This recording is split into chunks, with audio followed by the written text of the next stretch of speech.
Welcome, everyone, to the 2022 State of the University Address. Thank you so much for being here. I'd like to acknowledge Senate Secretary Ben Givens and the members of the University Senate for bringing us together. I'd also like to thank Chair Gary Heminger and all the trustees for their support, especially our student trustees who are here this afternoon, Tanner Hunt and Carly Sobel.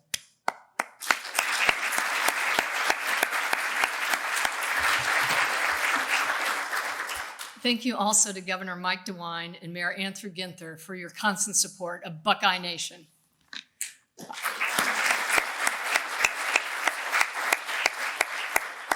I'm grateful that we're joined by the current and incoming leaders of our student leadership organizations, members of the Alumni Advisory Council, elected officials, and many nonprofit and business partners.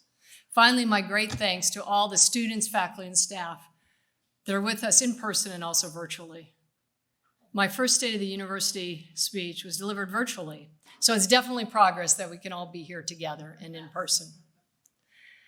Although it's been a long, hard pandemic, Buckeye Nation managed COVID-19 with spirit and resolve, and my heart goes out to everyone in our community who suffered a loss during this past 2 years. And I thank everyone who helped to keep the community safe, especially our frontline healthcare workers at the Wexner Medical Center, whose heroism has been humbling.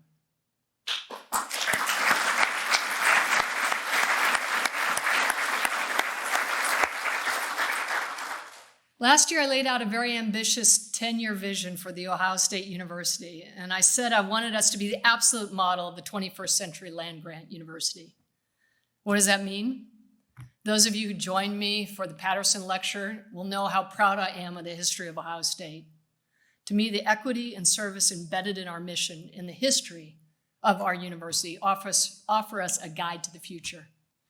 The 1862 Morrill Act that established the land-grant colleges said that we were, quote, created to, and I quote, promote the liberal and practical education of the industrial classes. All over the world, higher education had been reserved for the wealthy and connected. But for the first time in the United States, universities were created to allow people from ordinary backgrounds to do extraordinary things. President Lincoln signed the Morrill Act during the Civil War, a hopeful act in a dark period. So it seems appropriate to borrow a phrase from Abraham Lincoln's glorious Gettysburg Address in considering what it means to be a land-grant university. We are a university of the people, by the people, for the people. Over the years, the Ohio State University has served the people of Ohio and the nation well. We should be proud that we never restricted admissions to women and historically underrepresented populations. From the beginning, we were open to, and I quote, all persons of 14 years of age and older. Of course, the very first day in 1873 that students were allowed to sign up for class, President Edward Orton Sr., I'm told, nearly fainted when he considered the full implications of all persons, when he was going to have to allow the Townsend sisters waiting in line with the young men to enroll. As a university, our history is one of steadily expanding access, including most dramatically with the founding of our regional campuses and of increasing service through research and outreach. As a country, however, 160 years after the Morrill Act was signed, the United States is still working hard to fully live up to its founding idea of equality of opportunity. And it is more obvious than ever that the road to a fairer, healthier, and wealthier country runs straight through higher education. In the 10 years leading up to the pandemic, the US economy generated 18 million net new jobs. 89% of those went to people with at least a bachelor's degree. As economist Thomas Piketty has said, what really matters for a nation's economic prosperity is education and relative equality in education. Universities themselves are the great equalizers.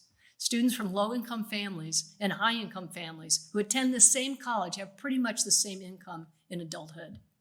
That is the American dream in a nutshell. If you study hard and work hard, you have just as good a shot at getting a great life as anyone else. The problem is that many of the nation's very best colleges and universities make relatively room for low-income and first-generation students. They seem to be concentrating privilege rather than equalizing opportunity.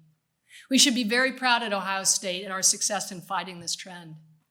We graduate more low-income students than the entire Ivy League, all 8 universities combined.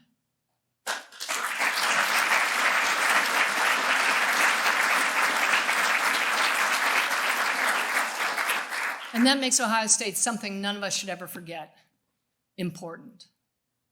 And I believe we can do more even to be even more of a university that's of the people, by the people, and for the people. As a 21st century land-grant university, we need to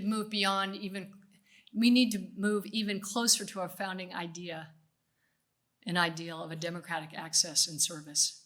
I thank our trustees, faculty, and staff, and students for everything you've already done to help me realize this vision. And the progress this past year has been breathtaking. And we've had some very big wins this year that deserve to be celebrated. Chief among them, of course, was helping Ohio beat out 40 other states to become the location for Intel's new semiconductor campus, a $20 billion initial investment that is expected to generate more than 20,000 direct and indirect jobs, and that will put the United States once again back in the business of manufacturing the world's most advanced semiconductors. Another big win, our Scarlet and Gray Advantage program, an announcement of a bold plan to give every undergraduate a path for a debt-free bachelor's degree. Since rising student debt is a complex national problem, we are piloting the Scarlet and Gray Advantage program this fall with 125 students who will help us adjust to the nuances. The ultimate goal is to do this at scale so that without the burden of student loans, Ohio State graduates can say yes to every great opportunity life throws their way. Graduate school, a job they're passionate about, service, home ownership, starting a family. Since we launched this initiative at my investiture, our amazing Buckeye donors have responded with tremendous enthusiasm, helping raise $84 million, blowing past our first-year goal of $58 million.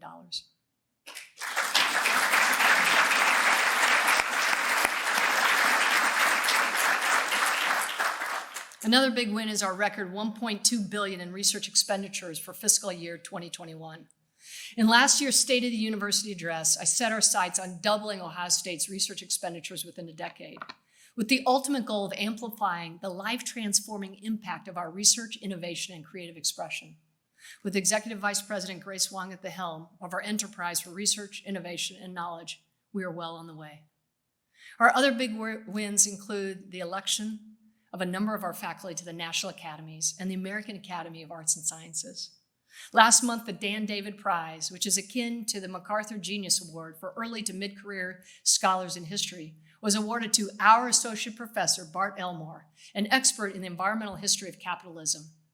Professor David Brakey, the Joe R. Engel Chair in our Department of History, and Professor Chris Stanek of our Department of Astronomy were both awarded Guggenheim Fellowships. We are once again ranked near the top nationwide in the number of Fulbright Scholars and Fulbright Student Awards earned by Buckeyes. And 4 Ohio State undergraduates in STEM fields were named Goldwater Scholars. We are so proud of our student athletes as well, whose wins inspire us all and whose discipline extends to academics, where many of them excel. Our dance, pistol, synchronized swimming, and women's ice hockey teams all won their national championships.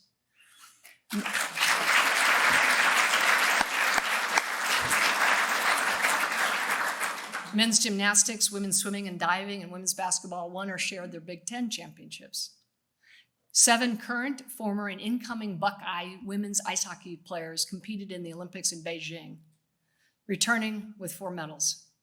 And a record 26 former, incoming, and current students represented Buckeye Nation in the Tokyo Games, also taking home 4 medals.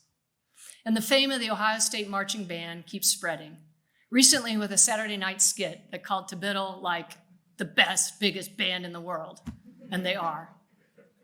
Congratulations to all our Buckeyes who remind the world that we have greatness to spare here.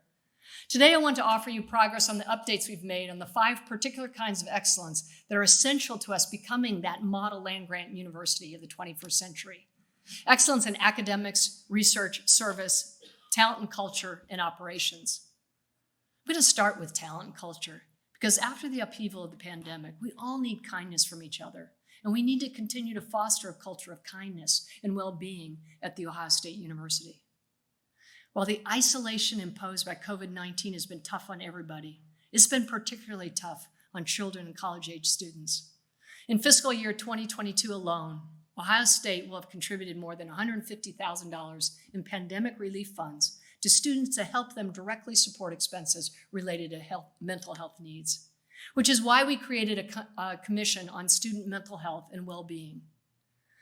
Last year, this commission, headed by Senior Vice President for Student Life, Melissa Shivers, and University Chief Wellness Officer and Dean of College of Nursing, Bernadette Melnick, came up with 5 recommendations, and we're implementing them now. They include enhancing the services currently available for those who are struggling and getting our students to not hesitate when they need help. Sometimes, however, the best way to encourage help seeking is to have a single role model speak up. At Ohio State, we have an incredible example of Harry Miller, a great student, a gifted offensive lineman, a selfless volunteer, who announced last month that he would be medically retiring from football to address his mental health struggles. Harry has said about the epidemic of anxiety and depression among his peers, the dilemma is not that nobody has to say something, but that is precisely why somebody has to say something. Harry, thank you for saying something.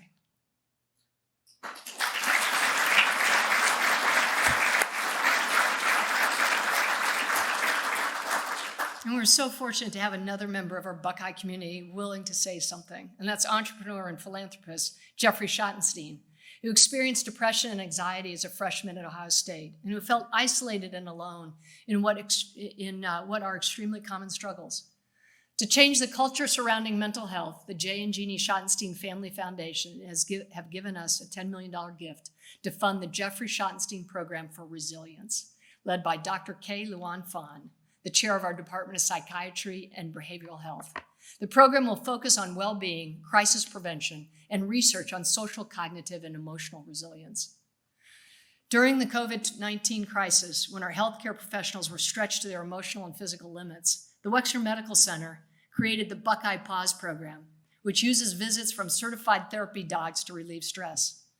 I'm pleased to say that we're taking these canine all-stars, including Radar, Crockett, and Shiloh, and bringing them to the wider Columbus campus, and eventually our regional campuses, so that they brighten the day of more of our faculty, students, and staff.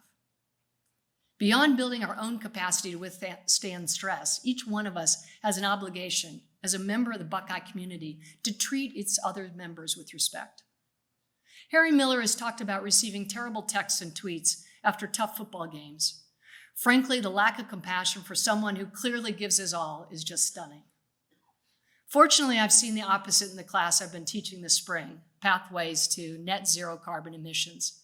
When one of our students was injured this semester, the rest of the class quickly rallied to support him in ways that made me even prouder to be a Buckeye. And yesterday, when we had our finals, he finished. Beyond that, this community is proving how much it cares about our collective future. The University Senate has passed a resolution for the university to achieve carbon neutrality by 2040. We're going to use donor resources to determine the cost and develop a plan to zero out our carbon footprint by 2040 at the latest. It has also been inspiring to see the ways that our students, faculty, and staff have thrown themselves into supporting Ukrainian refugees, as well as Ukrainians remaining in country, countering cruelty with kindness. While we support free speech for everyone, and while the Ohio State University is exactly the place for impassioned disagreements about all kinds of complex issues, this isn't the place for any form of disrespect or discrimination directed at any member of our Buckeye community.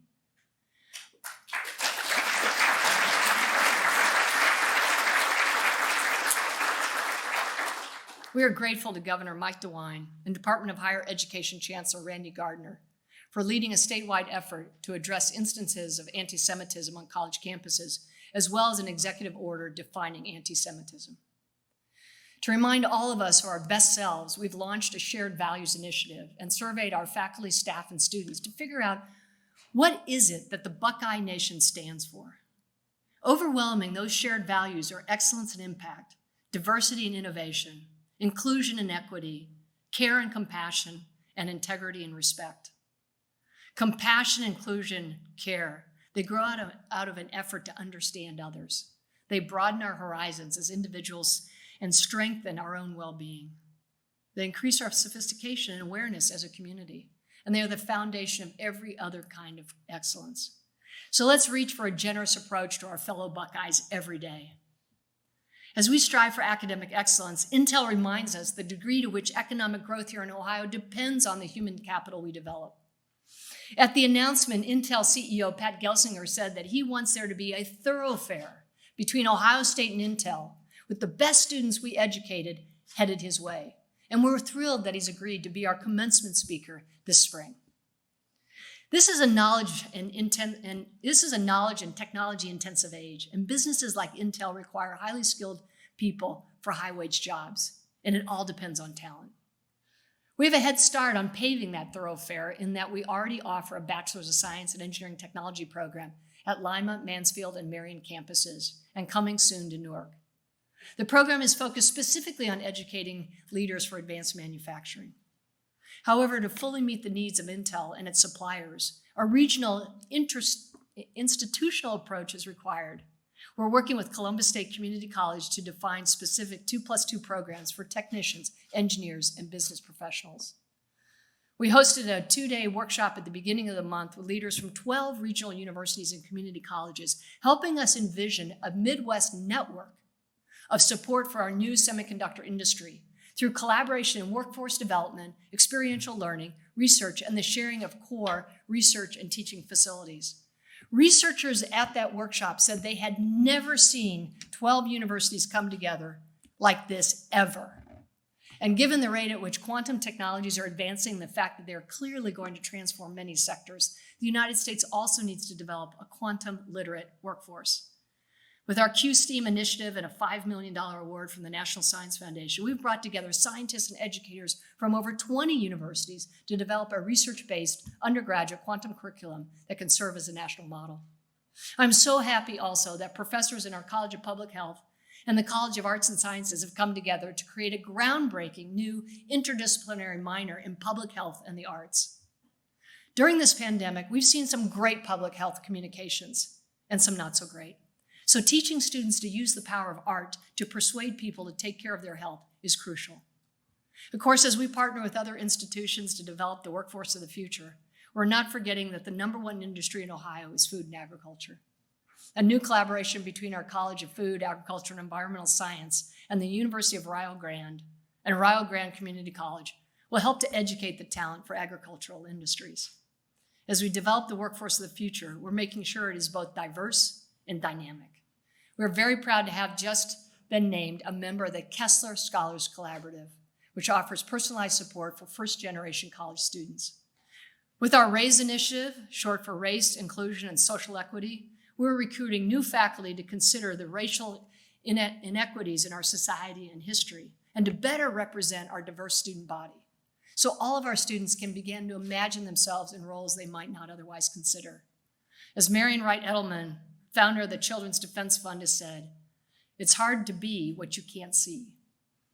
I recently met a 7-year-old ice hockey enthusiast named Eloise DeFreitas, whose enthusiasm was fueled by Ohio State defensive woman, Sophie Jenks, whom she drove 6 hours to see play in the Frozen Four.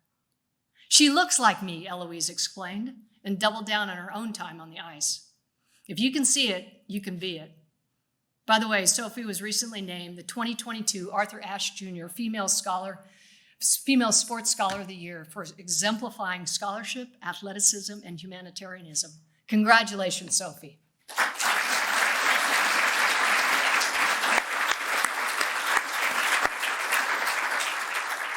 Thus far, we've created 15 RAISE faculty positions beginning in autumn of 2022 or later that will expand research in disparities in cardiovascular health, the built environment, the impacts of climate change, and other topics. With Executive Vice President and Provost Melissa Gilliam's tenure-track fellow to faculty program, we're also creating a pipeline of academic talent for our RAISE program by offering 2-year fellowships and career support to new postdocs, and then advance them to become assistant professors. And clearly, with our Scarlet and Gray Advantage program, we are removing financial barriers to degree achievement. We also are removing the obstacles thrown up by life by focusing on individualized education that allows tremendous flexibility so our students can get the education they need, when and where they need it, just-in-time learning. We see a lot of room to expand Ohio State Online in the just-in-time sphere, with certificate and licensure programs and professional master's degrees that allow those already in the workplace to improve their game or to switch to more promising fields. Our Fisher College of Business has really stepped up on this front, creating 5 new online programs for next fall. I also want to help every Ohio State student get just what they need when they need it in terms of education lifelong. I envision doing this with an education cloud where students can personalize their education, earning micro-credentials that are stackable as they progress through Ohio State, and then long after they graduate, as knowledge in their field expands. As part of this effort, we're working to develop the technological infrastructure that, along with our wonderful advising staff, will allow us to provide on-demand support to Buckeyes throughout their entire life. The third kind of excellence we're reaching for and realizing is research excellence.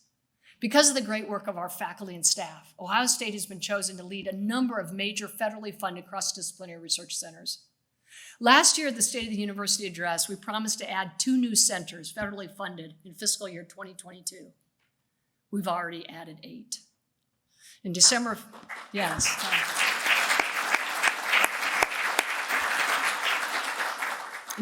2021, Ohio State was named as the leading university partner for a $160 million effort funded by NASA to develop the next generation Starlab commercial space station, with NanoRacks as the leading commercial partner.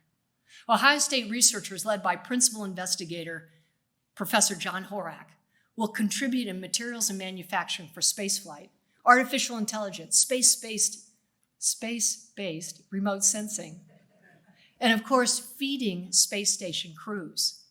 Our magnificent College of Food, Agricultural, and Environmental Sciences will operate the ground-based control laboratory for agricultural research aboard the Starlab and work to advance in-space agriculture. You saw the movie Mars. This is another reminder that agriculture is growing more technology intensive as it grows more sustainable. Out of 11 new research institutes in artificial intelligence that were created nationwide by the National Science Foundation last year, Ohio State was awarded 2. The AI Institute for Future Edge Networks and Distributed Intelligence, or AI Edge, led by Professor Ness Schroff, is deploying AI to design the next generation of wireless networks that are secure, efficient, and reliable. The AI Institute for Intelligent Cyber Infrastructure with Computational Learning and the Environment, or ICICL, led by Professor D.K. Panda, is focused on creating a national AI infrastructure that functions like a utility, accessible and usable by anyone. We also are leading a $15 million NSF-sponsored Imagiomics Institute, headed by Professor Tanya Berger-Wolf, which is creating a new field of study in which computation and machine learning allows scientists to extract meaning from an enormous amount of biological image data. The National Institutes of Health awarded our College of Medicine and Professor Long Lee $17 million to establish a new center for maternal and pediatric drug research designed to be a knowledge repository for the nation. And also funded the NIH Professors Jennifer Bogner and Cynthia Beaulieu with $16 million to bolster our research and rehabilitation treatments for traumatic brain injuries. I will tell you candidly, I wasn't sure we'd even get 1 federally funded center. I am more than thrilled that we have 8, which is why I want to mention each and every one. I'm also pleased to announce today that we're launching a new gene therapy institute to benefit so many people around the globe suffering from diseases caused by missing or mutated genes. Led by Dr. Christoph Benkowitz and Dr. Russell Lonzer, the Institute will double down on our strength in this field, including research being conducted by 50 faculty in 6 colleges. I was in a meeting with Dr. Francis Collins in my role as an advisor to the NIH Directorate, the longtime director of the National Institutes of Health, and acting science advisor to President Biden. Dr. Collins pointed to research conducted on spinal muscular atrophy at Ohio State and Nationwide Children's Hospital as the example of the power of gene therapy. Previously, children with this genetic disorder were unlikely to survive past the age of 2. With 1 infusion of the gene therapy developed by Dr. Brian Casper and Nationwide Children's Hospital, Dr. Arthur Burgess of the Ohio State Colleges of Arts and Sciences and Medicine, and their collaborators, the children are effectively cured. We also have exceptional research by Dr. Benkowitz and his collaborators on another genetic disorder, AADC deficiency, which causes severe developmental disabilities and motor problems. Their novel treatment has allowed children to walk, talk, and laugh for the first time, and that is life transforming.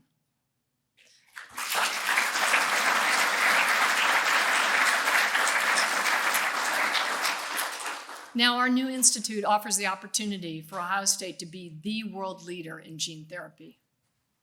I'm also proud to announce a new Ohio State Center for Quantum Information Science and Engineering, where our scientists and engineers will use the properties of quantum electronics to transform communications, computation, and sensing.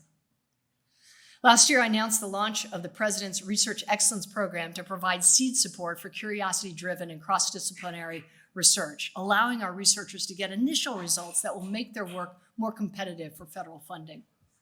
Today, I'm pleased to share that we've given 34 accelerator grants of up to $50,000 to small teams for the riskiest ideas, and 7 catalyst grants of up to $200,000 for larger cross-disciplinary groups doing convergent research. These high-risk, high-demand projects have important societal, economic, and health implications down the road. For example, one collaboration between the College of Food, Agriculture, and Environmental Sciences and the College of Pharmacy will use artificial intelligence to develop plant-based chemicals for controlling mosquito vectors of terrible diseases such as malaria and Zika. The goal always is to get the remarkable research, scholarship, and creative expression developed at Ohio State out into the world where it can serve and influence others. We are thrilled, for example, that Ohio State Innovation Foundation has licensed the chemical looping process invented by distinguished university professor L.S. Phan, which offers a cost-effective way to convert fossil fuels and biomass to greener forms of energy, like green hydrogen, while isolating the CO2 produced before it can be released into the atmosphere. This is a game changer.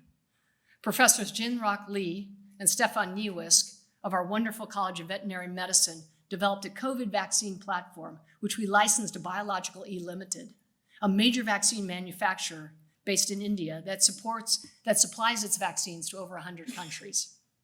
Professor Melissa Bailey of our College of Optometry, just named the Ohio State Innovator of the Year, has launched 2 spin-out companies recently. One offers a mobile app for vision screening, and the second brings to market bifocal soft contact lens technologies that in clinical trials resulted in meaningful improvements in vision. Currently, there are 100 operational startups that have spun out of Ohio State. Having started a handful of companies based on my own research, I can tell you that it's not easy moving an idea along towards commercialization, but it's incredibly rewarding. Encouraging entrepreneurship fits perfectly into our land-grant mission to disseminate research to benefit the communities around us. Last year, I announced the launch of the President's Buckeye Accelerator Program to empower our students to pursue their entrepreneurial dreams. Over 30 student teams went through Accelerator's first Boost Camp program, which helps them build skills, mentorship, community, and establish fundraising networks. Earlier this month, we selected 6 student founder teams from the Boost Camp group for a year-long accelerator program and awarded each team $50,000 to develop their concept. Another way we're contributing to entrepreneurship is by investing in large-scale infrastructure for creativity, discovery, education, and entrepreneurship. We're currently developing a Framework 3.0 plan to answer our need for space for this research and innovation, graduate student housing, and faculty housing. It's been exciting watching our Framework 2.0 plan become a reality over the past year. We had one groundbreaking for our Energy Advancement and Innovation Center, where we're joining forces with Ohio State Energy Partners to focus on artificial intelligence, smart systems, and sustainability.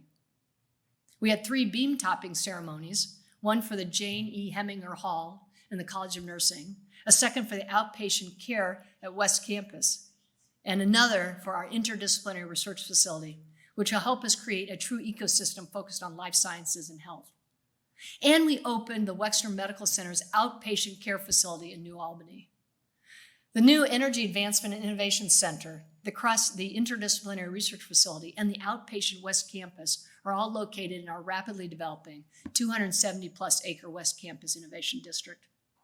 It's going to be a hub for research, innovation, entrepreneurship, and high-growth areas of all kinds, including the arts and the humanities. We're so pleased that under the leadership of Mayor Andrew Ginther, the City of Columbus is investing in the success of West's Innovation Campus by offering job growth incentives and contributing $18 million for sewer and water lines, and by using tax increment financing for other infrastructure improvements. As with Intel, the talent we educate will be a key draw for businesses that come to our Innovation District. That is why, in return for Jobs Ohio investment in the district, we will graduate 22,500 STEM students by 2036. We're also so happy to see the progress in our arts district, where the Timashev Family Music Building one of the most acoustically and technologically sophisticated facilities for performance and instruction in the world, is just about complete. The district's new theater, film, and media arts building will open next year. By uniting theater and film into a single department of theater, film, and media arts under the leadership of Dr. E.J. Westlake, we have made sure that our faculty and students are part of a large and vigorous artistic community that studies and creates all kinds of performance-based art. The entire Buckeye community is so happy that we've returned to in-person performances and exhibits, including our outdoor showcase series, our opera theater, our jazz festival, and our marching band hometown concert. I really enjoyed the Spring Forward concert held earlier this month in the Barnett Theater. The outpouring of appreciation for someone we lost this year in the arts, Professor Chuck Surrey, reminds me of the pioneering work we do in the arts that has changed the world. He was the founder of the Advanced Computing Center for Arts and Design, and he's been called the father of digital art and animation, computer animation. He transformed the field of animation and special effects for television and films, and the digital tools he invented have had important applications in architecture and design, flight simulators, and the visualization of scientific phenomenon. Professor Surrey, you have left us an amazing legacy. This leads me to the fourth kind of excellence we're devoting ourselves to as a model land-grant university: excellence in service to the citizens of Ohio, the nation, and the world. The Wexner Medical Center is a service organization by definition, and a great one. A 2021 Brand Experience Survey ranked the medical center as one of the most trusted health systems in the United States. The Wexner Medical Center also has become a force for community revitalization. I recently had the privilege of touring the Near East Side neighborhood with the PAC group, or the Partners Achieving Community Transformation, which includes Ohio State, the City of Columbus, and the Columbus Metropolitan Housing Authority. The goal is to help rejuvenate the historically Black neighborhood surrounding Ohio State East Hospital, which had experienced severe disinvestment and declining from 68,000 residents in the 40s to 16,000 in 2009. The creation of PAC enabled the community to set its own priorities for revitalization, and the Near East Side is now thriving. One of the most important priorities established by the community in 2010 was improving the neighborhood schools. The Wexner Medical Center has done a brilliant job of establishing health science academies in them. All elementary school and middle school students on the Near East Side learn what white coats mean in healthcare and get their own white coat that they wear during science classes. The idea is simple: to help children to make the connection between the Ohio State East Hospital and their own opportunities. Now we're making the same connections between the West Campus Innovation District and Columbus City Schools children with our STEAM Rising initiative. This partnership between Ohio State, the City of Columbus, Columbus City Schools, and Columbus State Community College is establishing pathways to bring local children all through kindergarten, through Columbus State and Ohio State, and into great careers in science, technology, engineering, the arts, mathematics, and medicine. As a first step, we are inspiring Columbus City School District teachers, approximately 100 a year for 5 years, with a 2-week summer institute on our Columbus campus taught by Ohio State faculty. The teacher asked for design thinking, so we will introduce them to a variety of STEAM activities on campus and then consider together how these activities can be brought back to their schools and shared. In terms of service, OSU Extension is a constant inspiration. This year, Ohio State Treasurer Robert Sprague honored 59 county extension offices with the Compass Award for promoting financial literacy for their Real World, Real Money program. The program uses an interactive spending simulation to teach 12 to 18-year-olds to make the kind of smart decisions with their money that they'll need to make as adults. The last but not least form of excellence we're reaching for is operational excellence, because it's key to every other goal. We're optimizing our operations to make the best possible use of our resources. We set a goal this year of $90 million in operational and capital efficiencies and have achieved $69 million by the halfway point. These are funds that we can apply to key priorities in research, education, talent, culture, and outreach. Our fundraising campaign passed the $3 billion mark in February, thanks to the generosity of more than 638,000 unique donors. And we demonstrated great fiscal strength overall, including with strong investment performance and positive momentum in our health system, allowing us to outperform fiscal year 2020. Of course, operational excellence depends largely on talent. Recruiting and building a team around a shared vision, holding them accountable for progress, and letting them run to reach their goals in their own ways. In the past year, we've welcomed 3 new deans. Dean Carol Trotman of our School of Dentistry, Dean David Jenkins of our College of Social Work, and Dean Ayanna Howard of our College of Engineering. And we've made important strategic hires in my cabinet, including Provost Gillian, Ms. Elizabeth Parkinson, a Senior Vice President for Marketing and Communications, and Dr. Jeff Reisinger, our Senior Vice President for Talent, Culture, and Human Resources. They will help to guide and execute our land-grant mission, along with the rest of the outstanding cabinet members, to maximize the full potential of Ohio State. For me, one of the wonderful things about taking on the leadership of Ohio State was getting to know a grandfather I never met, Charles Johnston, the Buckeye class of 1896, who died sadly of double pneumonia at the end of the last pandemic on April 20th of 1920. Many of you know that he played right guard on the Buckeye football team. So when Veronica and I are cheering at the shoe, I'm cheering for him too.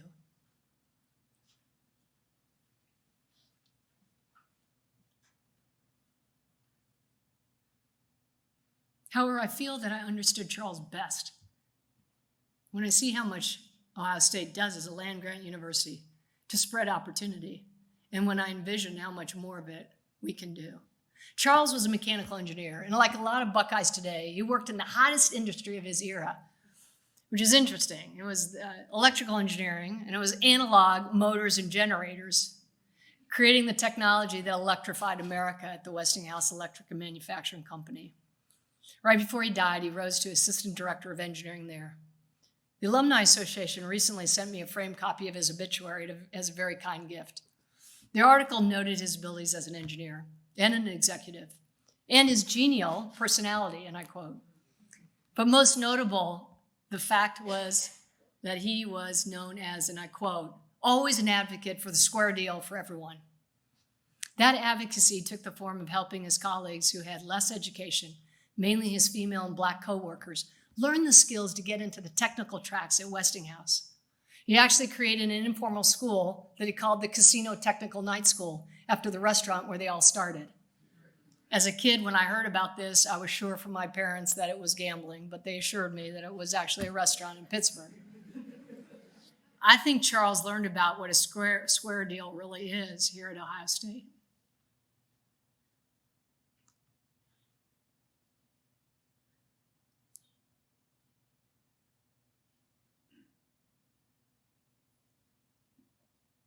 Where it's always been our mission to help people from ordinary backgrounds do extraordinary things.